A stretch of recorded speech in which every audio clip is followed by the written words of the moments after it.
अपनी energy waste मत कर। तू कुछ भी कर ले, मैं उसको छोड़ूंगा नहीं। अपनी हट्टी कट्टी पर्सनालिटी और लंबे बालों वाले लुक में आपने राहुल देव को बहुत सारी फिल्मों में देखा होगा, जहां पहली बार राहुल देव हमें सन 2000 में आई सनी देओल की फिल्म चैंपियन में विलेन बने हुए नजर आए।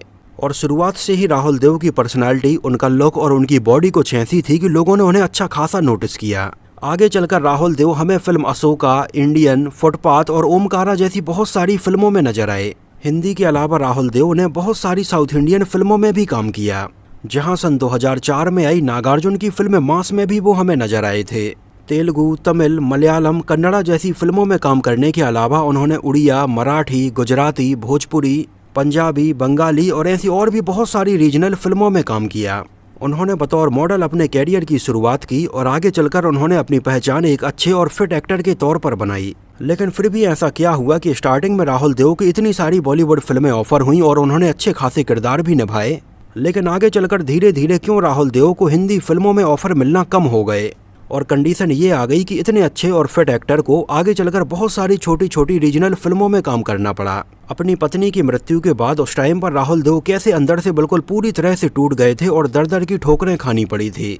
तो इस वीडियो में हम डिटेल से बात करेंगे राहुल देव की लाइफ में आए इन सारे उतार चढ़ाव के बारे में। फिल्म इंडस्ट्री कोई भी हो, फिल्म कोई भी हो, लेकिन राहुल देव जब जब भी पर्दे पर आते थे तो लोगों की नजरें अपने आप ही उनके ऊपर टिक जाती थीं। और वैसे तो राहुल देव की पर्सनालिटी और उनके लुक्स के ऊपर नेगेटिव किरदार ही जचते हैं, लेकिन राहुल देव फिल्मों में हमें नेगेटिव रोल के अलावा कुछ फिल्मों में हमें पॉजिटिव रोल्स में भी नजर आए हैं। जैसे शाहरुख खान की फिल्म अशोका में भी उन्होंने ये पॉजिटिव किरदार ही निभाया था। उनका पूरा नाम है राहुल देव कौशल और 27 सितंबर सन 1968 को न्यू दिल्ली में उनका जन्म हुआ, जहां उनका फैमिली बैकग्राउंड काफ़ी अच्छा था और उनके पिता हरिदेव पुलिस में असिस्टेंट कमिश्नर थे। राहुल देव के परिवार में उनसे लगभग 2 साल छोटे एक भाई भी हैं जिनका नाम मुकुल देव है, और वो भी अपने बड़े भाई राहुल देव की तरह ही फिल्मों में और टीवी सीरियल्स में बतौर एक्टर काम कर रहे हैं। और वैसे तो मुकुल देव ने भी बहुत सारी फिल्मों में काम किया है, लेकिन शायद आपको फिल्म सन ऑफ सरदार में उनका ये किरदार जरूर याद होगा, जहां उन्होंने इसमें टोनी संधू का किरदार निभाया था और अजय देवगन के साथ में उनका ये फनी सीन रखा गया था। तो राहुल देव और मुकुल देव इन दोनों ही भाइयों की परवरिश काफ़ी अच्छे से और लगभग एक साथ ही हुई। बहुत अच्छे स्कूल से इन दोनों की स्कूलिंग कंप्लीट हुई और आगे चलकर राहुल देव ने इंजीनियरिंग कॉलेज में एडमिशन ले लिया। राहुल देव हमेशा से ही फिटनेस फ्रीक रहे हैं और अपनी बॉडी और पर्सनालिटी के ऊपर उस टाइम पर भी वो ध्यान दिया करते थे। अपने कॉलेज टाइम पर ही राहुल देव की मुलाकात हुई रीना से और दोनों में अच्छी खासी दोस्ती हो गई और ये दोस्ती आगे चलकर प्यार में भी बदल गई। हालांकि राहुल देव को क्रिकेट बहुत ज़्यादा पसंद था और वो सोचते थे कि बड़े होकर वो एक क्रिकेटर ही बनेंगे, लेकिन ये तो सब डेस्टिनी का खेल है, जिसके लिए जो जगह पहले से डिसाइड होती है वो वहाँ पर पहुँच ही जाता है। तो ऐसा ही कुछ राहुल देव के साथ में भी हुआ, जहाँ राहुल देव और उनकी गर्लफ्रेंड रीना को रोहित खोसला ने एक डिस्को पार्टी में डांस करते हुए देखा और उन्हें राहुल देव की पर्सनालिटी और लुक बहुत ज़्यादा पसंद आया और उन्होंने तुरंत वहीं पर राहुल देव को ये ऑफर दे दिया कि क्या वो उनके कपड़ों के लिए मॉडलिंग करेंगे। राहुल देव उस टाइम पर कॉलेज में थे, उनके बड़े बड़े बाल तो पहले से ही थे और बॉडी भी पहले से ही थी। उन्होंने खुद से ही चलकर आए मॉडलिंग के इस ऑफर को एक्सेप्ट कर लिया और राहुल देव के साथ में बहुत सारी फोटो खींची गई, जहां कपड़े के इस ब्रांड के लिए मॉडलिंग करते हुए राहुल देव की बड़ी बड़ी होर्डिंग से शहर भर में टांगी गई। आगे चलकर उनकी पर्सनालिटी और उनके लुक के बाद राहुल देव के एक के बाद एक मॉडलिंग के और भी ऑफर मिलते चले गए और इस तरह से राहुल देव ने उस टाइम पर बहुत सारे ब्रांड के लिए एडवर्टाइजमेंट किया और उनका मॉडलिंग कैरियर शुरू हो गया। ये उस टाइम पर लगभग सन 1995 और 96 के आसपास की बात है और राहुल देव की इतनी ज़बरदस्त पर्सनालिटी और बॉडी के ऊपर नज़र पड़ी अब फिल्म मेकर्स की और राहुल देव को उनके कैरियर की पहली बड़ी फिल्म ऑफर की डायरेक्टर मुकुल एस आनंद ने, जो कि बॉलीवुड में इसके पहले अग्निपथ, खुदा गवाह और हम जैसी बेहतरीन फिल्में बना चुके थे। और मुकुल एस आनंद की इस अगली फिल्म का नाम था 10, जिसको वो सलमान खान और संजय दत्त के साथ में बना रहे थे और राहुल देव इस फिल्म से बतौर विलेन के तौर पर बॉलीवुड में अपना डेब्यू करने के लिए तैयार थे। और उस टाइम पर मुकुल एस आनंद ने फिल्म 10 के लिए बहुत सारे हैवी एक्शन सीन शूट किए, कुछ गाने भी फिल्माए और राहुल देव के साथ में भी फिल्म के बहुत सारे सीन शूट किए गए। लेकिन जिस टाइम पर सन 1997 में फिल्म 10 की शूटिंग चल ही रही थी, तब उस टाइम पर फिल्म के सेट पर ही डायरेक्टर मुकुल एस आनंद की मृत्यु हो गई थी और उनकी मृत्यु के बाद फिल्म 10 उस टाइम पर बीच में ही बंद हो गई और ये फिल्म आगे चलकर कभी बन ही नहीं पाई।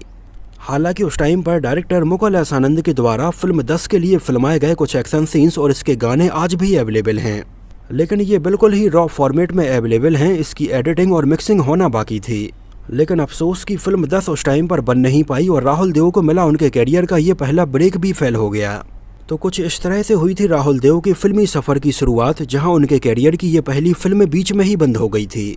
हालांकि इसके लगभग 3 साल बाद सन 2000 में सनी देओल की फिल्म चैंपियन में उन्हें नेगेटिव रोल ऑफर हुआ और फिल्म चैंपियन थी राहुल देव की डेब्यू फिल्म, जहां पर वो हमें सनी देओल को टक्कर देते हुए नजर आए। और इसमें राहुल देव का ये बेहतरीन काम देखने के बाद आगे चलकर उनके पास फिल्मों की लाइन लग गई और आगे चलकर वो हमें आशिक, अशोका और इंडियन जैसी हिंदी फिल्मों के अलावा नरसिम्हा और टक्करी दूंगा जैसी तमिल और तेलुगु फिल्मों से उन्होंने साउथ इंडियन फिल्मों में भी अपना डेब्यू किया। और इसके बाद राहुल देव ने बहुत सारी अच्छी हिंदी फिल्मों में और तमिल और तेलुगु फिल्मों में काम किया, जिनमें उस टाइम पर आन मैन एट वर्क, इंसान और बर्दाश्त जैसी बहुत सारी फिल्में रहीं। और तमिल तेलुगु के अलावा राहुल देव ने आगे चलकर कन्नड़ा और उड़िया भाषा की फिल्म में भी काम किया, जिन ज़्यादातर फिल्मों में हमें राहुल देव बतौर विलेन ही नजर आए। सन 2009 में उन्होंने मलयालम सिनेमा में अपना डेब्यू किया और मोहनलाल सर के साथ में सागर एलाइस जैकी रीलोडेड फिल्म में हमें नजर आए।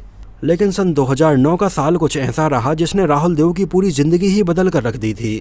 एक्चुअली कॉलेज टाइम से ही उनकी गर्लफ्रेंड रही रीना से उन्होंने सन 1998 में ही शादी कर ली थी। लेकिन उनकी शादी के लगभग 11 साल बाद सन 2009 में उनकी पत्नी रीना की कैंसर से मृत्यु हो गई थी।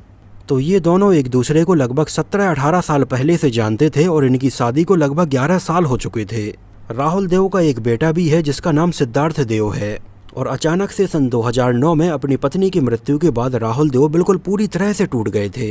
हालांकि उस टाइम पर भी राहुल देव के पास लगभग 12 से 13 अलग अलग भाषाओं की फिल्मों के ऑफर थे, लेकिन राहुल देव उस टाइम पर अपने आप को ही संभाल नहीं पा रहे थे। इस वजह से उन्होंने इन फिल्मों में काम करने से मना कर दिया और इतनी बुरी तरह से राहुल देव टूटे कि उन्होंने फिल्म लाइन को ही छोड़ दिया।